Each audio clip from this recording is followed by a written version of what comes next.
Azərbaycandakı bu hakimiyyət bizə qarşı bir plan ortaya qoyub və bunu etiraf etmək lazımdır ki, uğurla həyata keçirirlər. Plan nədən ibarətdir? Talışları hər hansısa bir qəbilə formasında göstərmək. Yəni mən yenə deyirəm, insanların yaşam formasına, cəmiyyətlərin yaşam formasına heç bir təhqiramiz baxışım yoxdur. Yəni istəyir Amerikada mövcud olmuş, indi də varlar, hindular olsun, Afrikadakı qəbilələr olsun, yəni çöldə, çadırda yaşayan qəbilələr olsun.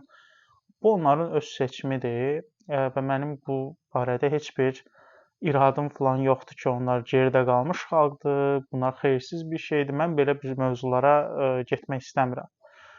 Amma bu açıqdır ki, bizim Talışlar, yəni Qafqazın ən sivil millətlərindən biridir və heç vaxt belə çadırda falanda yaşama məsələsi olmayıb. Talışların özünə məxsus ev quruluşları var. Hətta Atiqa İsmailov, araşdırmaçı Atiqa İsmailov bir neçə ev quruluşunu özü tədqiq eləyib, bunun memarlıq üslubunu göstəribdir. Bu evlərin özünün hansı tərəfi günəşə baxmalıdır, hansı tərəfində giriş-çıxış olmalıdır ki, enerji tənzimlənsin, günəş enerjisindən istifadə olunsun. Bunları çox gecə araşdırıb və ortaya qoyub və internetdə də tapıb bunu oxuya bilərsiniz. Yəni Talışlar böyük sivil cəmiyyətlər kimi, Avropa cəmiyyətləri kimi özünü aparmağı bacarıb və biz heç də hansısa bir qəbilə, çöldə yaşayan və yaxud da çadırda yaşayan bir millət olmamışıq.